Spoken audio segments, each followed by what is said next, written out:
Alright, everybody. I'm back with Volume 4 of my NBA preseason predictions and previews, and for this video I'm going to talk about the Houston Rockets. I have high hopes for this team this year. I really do. I mean, they made the playoffs last year, which was nice. I think they'll do it again this year, and they'll finish with a good record. But a little breakdown before I go into the rest of the predictions for this year.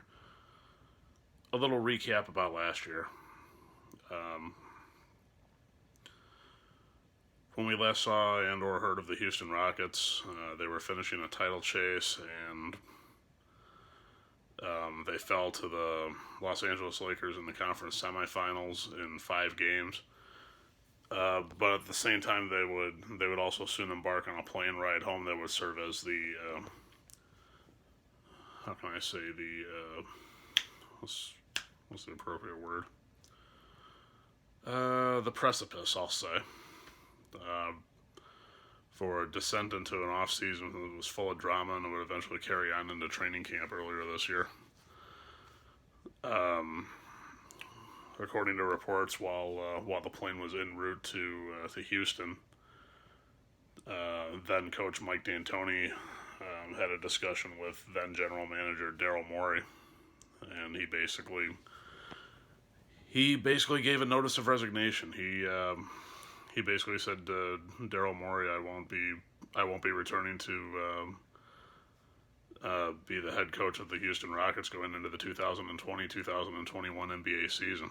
And that decision was one of the first to, how can I say, like the figurative domino in the off-season rife as far as changes go. Because following the postseason exit for the Houston Rockets, you have Mike D'Antoni and the organization. They mutually agree to part ways, which also ends up leading to a lengthy head coaching search. So when I had first heard of this news, I thought to myself, okay, Mike D'Antoni's out. Someone else has to step in. Somebody somewhere's got to be the coach of the Houston Rockets, but who's it going to be? And it ended up being Stephen Silas, who spent the last couple of years with Dallas. I'll get into him in a minute. Speaking of giving notice of resignation, after Mike D'Antoni left, Daryl Morey cited personal reasons in announcing his resignation, but it wouldn't have gone into effect until November 1st, which was a month and a half ago. In the meantime, the Houston Rockets announced the hiring of Steve Silas to be Mike D'Antoni's replacement. And the following day, the Philadelphia 76ers ended up introducing Daryl Morey as their new basketball operations president. Shortly after that, the Rockets ended up promoting Rafael Stone to general manager. So you have a new general manager and you have a new head coach already within a couple of days apart. But the changes didn't stop there, because rumors were also running rampant that James Harden and Russell Westbrook ended up requesting trades sometime during the month of November. I don't remember when exactly, but that was when trade requests and trade rumors started flying. And as far as Russell Westbrook went, he ended up getting his wish. He ended up going to the He ended up going to the Washington Wizards, and in exchange, the Houston Rockets ended up getting John Wall and a 2023 lottery-protected first-round draft pick. So 2 acquisitions for the price of 1. At least someone got their wish, because James Harden is still there. But anyway, going on to Stephen Silas, or Silas, I don't know how you say his name. I think it's Silas. Being a first-time head coach who spent the last 20-something years as an assistant coach with a number of different organizations, here he is as the new coach of the Houston Rockets, and he was credited with engineering the Dallas Mavericks' historically efficient offense during his tenure there. And over the course of his career, he's worked with a number of talented guards, from the likes of Kemba Walker from the Boston Celtics. You got Steph Curry from Golden State, Baron Davis, and most recently in Dallas, you had Luka Doncic on his roster. But Silas has the opportunity now to craft an offense around quite possibly the most gifted scoring guard in the league in James Harden. Excuse me, but due to the acquisition of John Wall, you'll have another potentially prolific guard in him.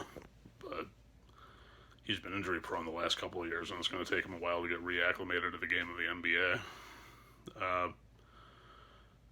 But if you really think about it, a steadily evolving situation might not necessarily be ideal for a first-year head coach. But with the pedigree of Stephen Silas and his experience around the league, I think that'll allow him to adjust on the fly while tailoring his new system to a roster that could continue to take shape as the season progresses. And with opening day being tomorrow night, at least for the Houston Rockets, then we'll see what the team's truly made of. Speaking of opening night, that leads me to James Harden. He's set to start alongside a third different backcourt made in as many years in John Wall. Again, he was on Washington and he ended up getting traded to Houston in exchange of John Wall and a lottery-protected first-round draft pick for 2023, I should say, whoever that individual will be. Ended up getting traded to Houston in exchange for Russell Westbrook. So, John Wall's he's been preparing for this season. He wants to get back out onto the court. He wants to play, but it's been nearly 2 years since he appeared in an NBA game, and I think the last time he saw the floor was sometime in late December of 2018, which was about 2 years ago. And after undergoing numerous surgeries on his left Achilles tendon and on his left heel, he begins a new chapter of his career after spending his first 10 years with Washington. But the questions on him can loom large. At least to me, they still do. Will a backcourt of John Wall and James Harden work? And can John Wall return to a level near his all-star caliber play? If I were asked those questions, respectively, I would say yes, a backcourt of John Wall and James Harden will work. And yes, John Wall can return to his all-star caliber level as far as play. Because in his last full season, which I believe was the 2017-2018 season, if my memory is right. John Wall put forth a career year in which he averaged approximately 24 points a game and 11 assists with a usage rate of 30.0 to be exact. What the usage rate is, I don't know exactly what it is, but I had taken some notes on it. But that ranked him 9th amongst all players that appeared in 60 games or more. James Harden last year, his usage rate was 35.5, I believe. 35.5, I want to say it was. But anyway. John Wall's played beside players like Bradley Beal in the past, and James Harden has shared the floor with Russell Westbrook and Chris Paul. Now he's got John Wall on his side. John Wall, Chris Paul. I like it. Anyway. Speaking of CP3, it would have been nice if he were still on Houston too, but that's another story for another time. But their familiarity with playing next to ball-dominant guards doesn't necessarily simplify a learning curve for this fit because, as I said before, John Wall's going to need to get reacclimated with the game of basketball. And at the same time, he also needs to get used to a new city, a new team, a new system, and a new head coach. But I think he'll take to it just fine. But the one thing for me that could be helpful is that this roster is all on the same page with respect to learning this new system under Steve Silas. Houston also took a roll of the dice in signing Demarcus Cousins. He hasn't played a game since the 2019 NBA Finals. And coincidentally, Demarcus Cousins and John Wall were college teammates together.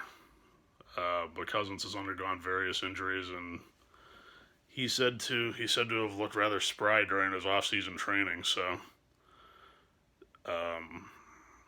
in addition to Demarcus Cousins on the roster, that provides legitimate size and skill should he be able to shake off his misfortunes from the last few years. I think he will, though, but it's a work in progress right now with the Houston Rockets overall. I honestly don't know how the system will look, how the rest of the roster will look, but I think I think it's going to be quite the scene, if you ask me, as far as what's going to all unfold this year. The potential starting five, if I had to come up with a list, I'm going to say, well, James Harden. You have to have James Harden on there, of course. Last year, 7.5 assists per game, almost 7 rebounds per game, and almost 35 points per game. Prior beef with the organization isn't fair to Steve Silas, but on the other hand, Silas has a reputation for building relationships amongst himself and the other players that he wants to either develop or continue training or working alongside of. And I think I think James Harden's going to he's going to be just fine. I believe that with all my heart. John Wall, 21 points per game, approximately 3.5 rebounds per game, and the 2018-2019 season, I should say. 8.8 assists per game, so let's say 9. He hasn't played in 2 full years, but if he returns to form, you could argue he's an upgrade over Russell Westbrook. But then again, there are some people who are saying, why would you trade for Russell Westbrook, or why would you trade for John Wall, when you've already got Russell Westbrook? Plus, this is the first time in a couple of years since James Harden was in Oklahoma City, where he and Westbrook were last teammates together. So some people say good riddance, bring in John Wall. Others are saying this was a bad mistake. This was a bad mistake, and this is a big move that never should have been done. We should keep Russell Westbrook. I'm on the fence on it, so I really can't say, yes, we should have traded this guy, or yes, we should have kept that guy. But it's anyone's guess. Eric Gordon, 14.5 points per game, 2 rebounds per game, and 2 assists per game. He never quite got on track due to injuries and the limited opportunities that came with both Westbrook and Harden on the floor. Something tells me that's going to slightly change, but we'll see come opening night. I don't really remember how the Rockets did in the preseason. I haven't been really following much of the games, but if you included those stats, then we'd be able to see what all's really going to entail here. But anyway, Christian Wood, 1 assist per game, 6.5 rebounds per game, and 13 points per game. He signed with the Houston Rockets for $41 million, which is crazy. I thought it was a little bit less than that. When I heard he signed for $41 million, my jaw literally dropped. There's uncertainty about how good he really is after a strong 2019-2020 NBA season. But on a bad team in Detroit. I mean, on paper, the Detroit Pistons looked average at best, but the record speaks for itself. PJ Tucker, 1.5 assists per game, 2 rebounds per game, and 3.5 points per game. He signed with the Houston Rockets for $41 million, which was crazy. I thought it was a little bit less than that. When I heard he signed for $41 million, my jaw literally dropped. There's uncertainty about how good he really is after a strong 2019-2020 NBA season. But on a bad team in Detroit. I mean, the record speaks for itself. PJ Tucker, 1.5 assists per game, almost 7 rebounds per game and 7 points per game. He's scrappy, he's undersized, he's a defensive stopper, and he wants the ball as he's playing in the final year of his contract. But on the other hand, he's also 35 years old, so, you know, what are you going to do? For the reserves, I'm going to shake it up a little bit. I'm going to go with Ben McLemore. Many people are thinking I should go with Demarcus Cousins first, but I'm going to give a little info as far as Ben McLemore. He knocked down approximately 40% from three-point range in each of his last 2 years, which is good. You can have a spot-up shooter from the three-point mark. He should continue to work on that, and that may pay dividends, at least for him statistically. 1 assist per game, 2.5 rebounds per game, and about 10 points per game. He needs to see more playing time. At least I think so. And Demarcus Cousins.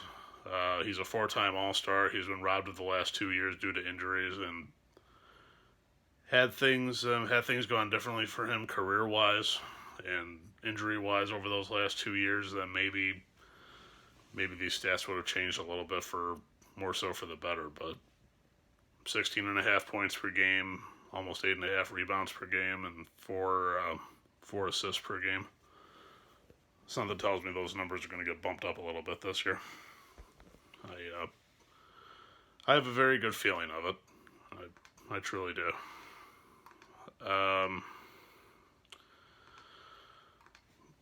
But yeah, with this year for the Houston Rockets, this is going to be tough because there's so much fluidity regarding James Harden, and he's such a transcendent basketball player that his presence or his absence could drastically affect the team's prospects in both ways.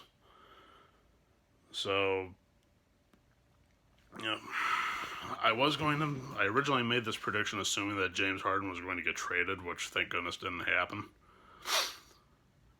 But if James Harden can buy into Stephen Silas' system, which this will feature plenty of ball sharing and more optionality in terms of playing conventional or small, there's a very good chance that he might experience, if not one of his best seasons as a Houston Rocket, the best season, is based off the weapons that are surrounding him. But if the organization would be forced to move him, which I don't see that happening, then you can expect Houston to finish somewhere maybe near the middle of the pack at least in the Southwestern Division. But the way I see it, James Harden's not going anywhere.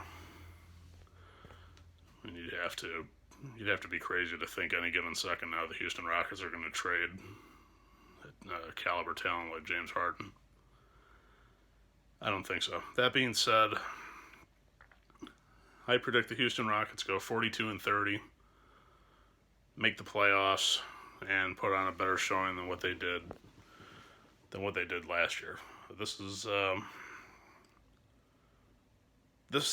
team looks rather interesting to me. It really does. So let me know what you guys think. What do you think as far as the coaching decision? What do you think as far as the rest of the roster? What do you think the record's going to be? Are they even going to make the playoffs? Let me know what you guys think. Talk to you later. Please subscribe to my YouTube page. Follow me on Instagram, the whole 9. And thank you for the continued show and support for the channel. I will talk to you guys later. Tomorrow night, I will be back with Volume 5 in my preseason preview and predictions videos. And maybe I'll have 2 videos. I don't know. But I'm going to be covering the Orlando Magic and then the San Antonio Spurs, or the other way around. So, that being said, talk to you later. Thanks for the continued show of support. Be well, stay safe. I am out. Take care.